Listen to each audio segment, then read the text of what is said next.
Happy Easter, people! Today I decided we were going to celebrate Easter by looking at creepy photos of Easter bunnies. But I can't cry. So instead, for a few minutes, all this video is going to be... Okay, you know what? I didn't really have a plan for this. So I'm just going to read you guys a book called Princess Furball, because why not?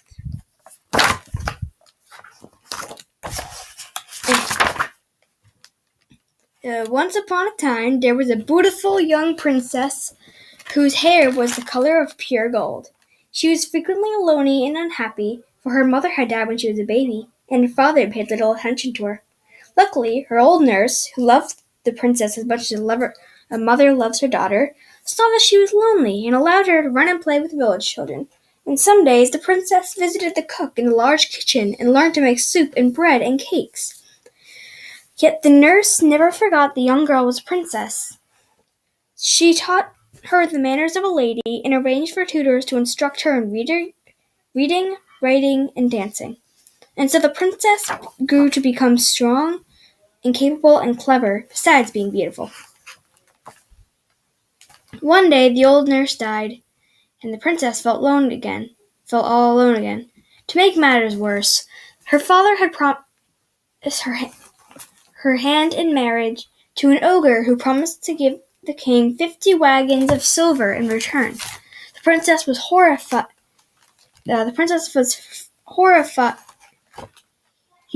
when she heard what her father had done and begged him to change his mind.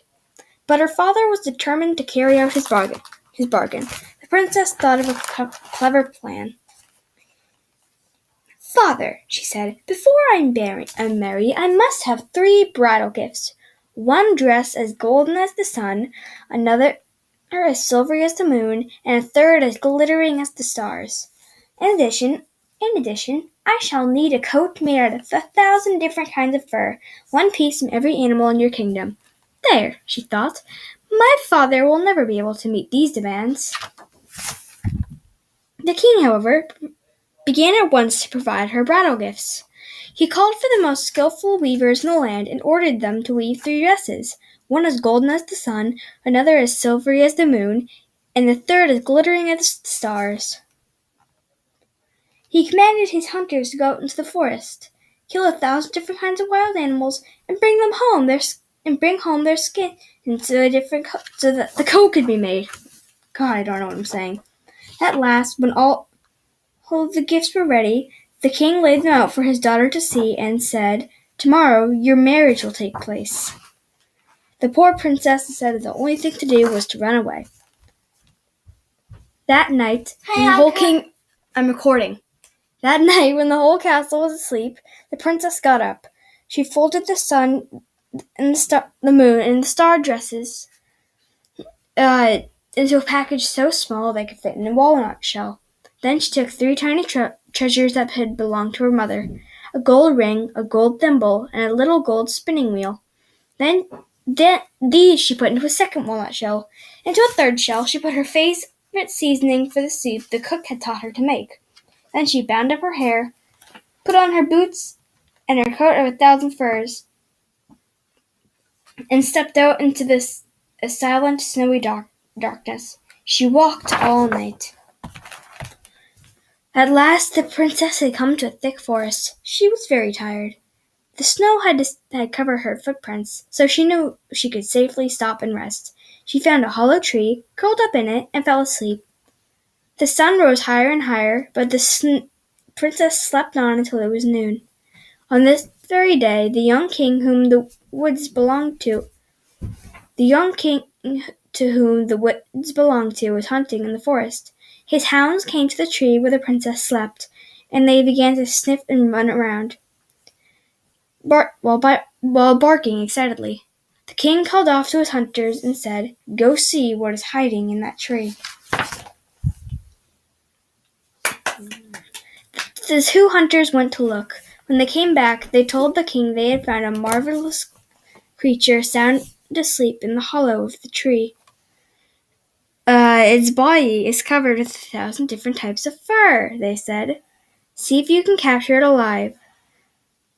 Then tie it up, put it into the wagon, and bring it back to the castle. When the hunters grabbed the princess, she woke up in terror and cried out, "Please don't hurt me. I have no home. Take pity on me and take me with you." "Well," they said, "come along, little furball. We will take you to the cook. Perhaps he can find something useful for you to do. You can at least sweep up the ashes for him." The hunters put Furball in the wagon and drove her to the king's castle. There they showed her an old woodshed where daylight never entered. "Furball, you may live and sleep here," they said. Then they took her to the kitchen, where the cook had her fetch the wood, draw the water, stir the fire, pluck the chickens, clean the vegetables, wash the dishes, sweep the ashes, and do the rest of the dirty work that nobody else wanted to do. Furball lived a long time as a servant to the servants. She could not see how her life would ever change. One day, Furball heard the king was giving a ball at the castle. "Please," she said to the cook, "may I go for a little while just to see the guests arrive? I promise that nobody will ever catch a glimpse of me." "Go," said the gruff old cook, "but be back in half an hour to sweep up the ashes and put the kitchen in order." Furball quickly took her smoky oil lamp and darted to her little woodshed. Then she washed the soot and ashes from her face and her hands and undid her hair. Then she opened up the first walnut shell and took out the dress as golden as the sun. Its glow lit up the whole woodshed. As soon as the princess was ready, she slipped out around to the front of the castle and entered the great door as a guest. Nobody recognized her as Furball, the cinder maid of the kitchen. The doorkeepers thought she was a princess from some other country, and they bowed to her as she entered.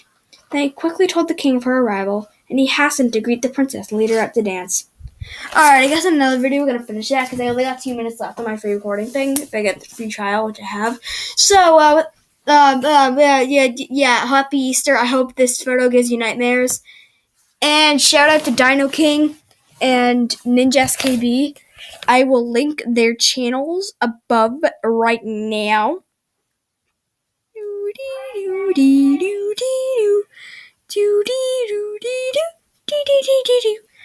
Okay, it's probably up there. Okay. And my sister came. What do you want to say, Diana? Tonight is Easter, and the Easter bunny will come over. Yes, the Easter bunny will come over.